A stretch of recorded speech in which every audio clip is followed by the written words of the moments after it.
Demandez à tout le monde, ceux qui souffrent là, de nous rejoindre. Même ceux qui on a renvoyés, les départs, les militaires, retraités, ils n'ont qu'à nous rejoindre, ils n'ont qu'à prendre mon adresse et venir.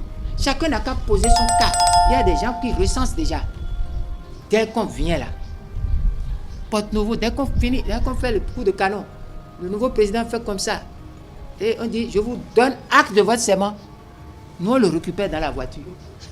Ça y est, ça là, signe ça là. Signe ça là, signe ça là, signe ça là, signe ça là, signe ça là. On va signer jusqu'à... On va finir les ponts de Porte-Novo. Un pont de Cotonou, on va passer sur les 3 ponts quand même.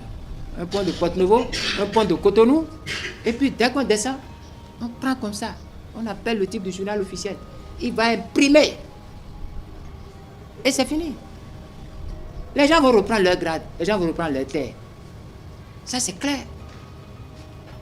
Ce régime, ce pouvoir, c'est des dangers pour les acquis de la conférence nationale, pour les citoyens. Ils sont dans la dépossession de l'État, sur fond de corruption et d'opacité. Je ne sais pas si j'ai répondu à votre question, madame, je vous remercie. Oui. Est-ce que on peut dire qu'on a fait l'essentiel ou est-ce qu'il y a d'autres questions? Aujourd'hui, à l'étape actuelle, président candidat Zanaï, est-ce que vous demandez que les gens vous rejoignent pour porter un candidat pour 2026 ou quelle est la stratégie? Non, c'est une question. Sinon, quelle est la stratégie pour que le peuple gagne en 2026? Nous avons répondu à cette question, mais par considération pour vous, je vous dis, et je rectifie, je n'ai jamais dit que les gens me rejoignent. Je suis contre ça. Moi, ma stratégie est de nous mettre ensemble et de ne jamais nous hiérarchiser. Parce que la hiérarchisation pose un problème dans le contexte actuel.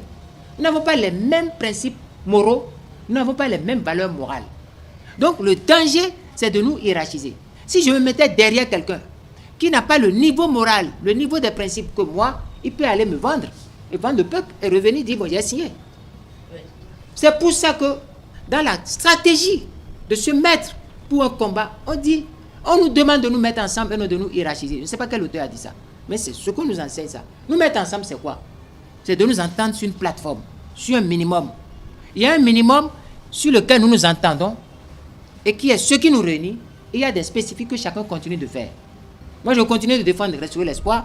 Il continue de défendre les démocrates, PCB continue de défendre PCB, mais il y a un minimum commun qui est ce qui nous réunit en tant que résistants ou en tant que coalition face à l'adversaire. Ce n'est pas que quelqu'un rejoint quelqu'un, nous nous rejoignons. C'est pourquoi j'ai dit, tuons nos égos, tuons nos logos. On n'ira pas se mettre sous un logo. Non. Même UP, Ngoumbedji a même refusé de se mettre sous le logo UP. Et Talon a accepté. Les gens de pouvoir, pas Talon, les gens de l'UP ont accepté. Ils ont mis UP le renouveau. Au nom de quoi nous ne pouvons pas tuer nos égos et nos logos? C'est la première question, ça. La deuxième question, ce n'est pas... Moi, je ne parle pas de candidat. Parce que voilà encore une bêtise qui divise les gens. La notion de candidature est une notion qui vient après la notion de se mettre ensemble. Et en se mettant ensemble, c'est le meilleur d'entre nous que nous prenons et qu'on appelle l'homme de la situation. Il y a un exemple clair qui est au Sénégal. Le jeune Bassirou, il n'est pas le plus capé derrière Sonko. Hein. Derrière Sonko, il y a 5 vice-présidents. Mais pourquoi on a pris le jeune? Parce qu'il y a la notion de l'homme de la situation. C'est des autres critères. Ici, au Bénin, le PASTEF n'allait jamais gagner. Parce que le jour où on va dire que ce n'est plus Sonko, il va dire, ce n'est pas moi, c'est fini. C'est vrai. Mais je vous dis, madame, je nous connais. J'ai fait près de 45 ans avec les hommes politiques ici. Mais dans ce cas, c'est qu'il n'y a pas d'espoir finalement. Il y a espoir, madame. J'ai expliqué l'espoir. J'ai expliqué tout. Oui. Oui, j'ai expliqué. Il y a tellement d'espoir. Parce que même des gens comme moi, ça existe nombreux dedans. C'est fort de cela, je dis, mais ce monsieur-là, s'il n'a qu'à prier, Talon n'a qu'à prier. Si le déclic, si les pièces détachées qu'on est en train de construire à gauche, à droite, si jamais il a la marchance et puis on fait l'agencement là, on fait le montage, voilà. Je ne suis pas Yoruba, mais je suis obligé de dire voilà. C'est fini pour lui. Parce qu'il faut des thèmes et que les jeunes vont multiplier et utiliser rapidement. Parce que ce thème-là, on l'utilise pour que ça passe. Si jamais le montage réussit, il est fini. Il y a cet espoir-là, madame. Il y a cet espoir.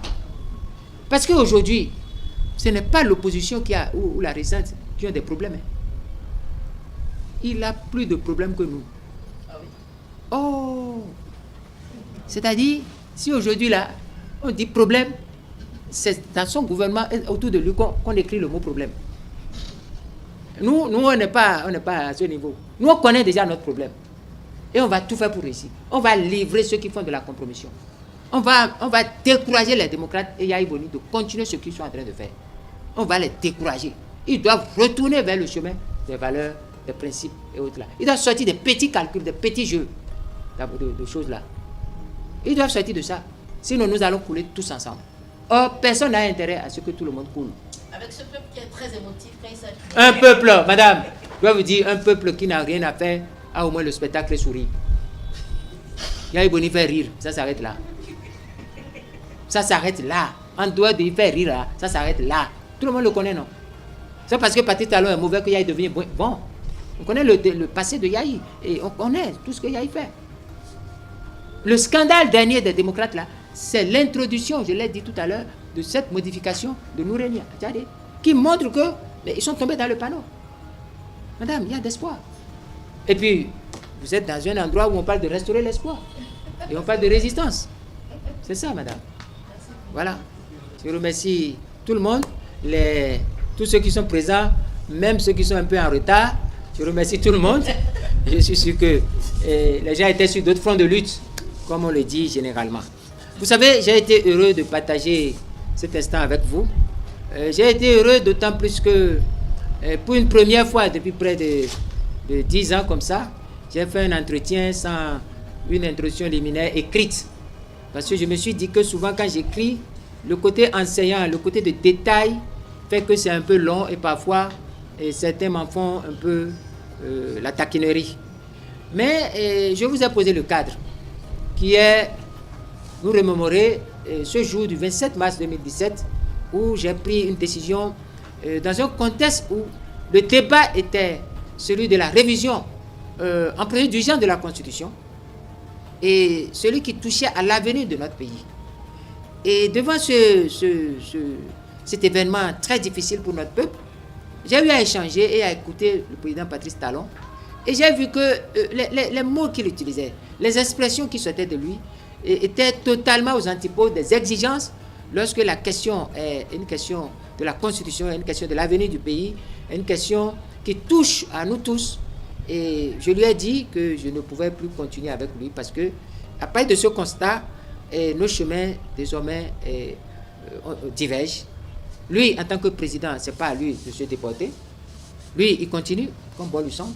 Moi, en tant que partenaire politique, le partenariat est rompu. Et j'ai quitté. Et 7 ans après, je vois que j'ai posé un acte très magnifique. Parce que c'est d'actualité. Et cette actualité m'a amené à questionner les derniers développements de l'actualité à travers le code qui a été imposé par des artifices de parlementaires. Et j'ai remarqué dans ce code-là qu'il n'y avait aucune possibilité d'une alternance par voie électorale en 2026. Et si tel est le cas, j'ai vu des éléments qui ne sont pas simplement des obstacles, mais qui sont des actes de discrimination, des actes de disqualification, avant que des actes d'exclusion totale.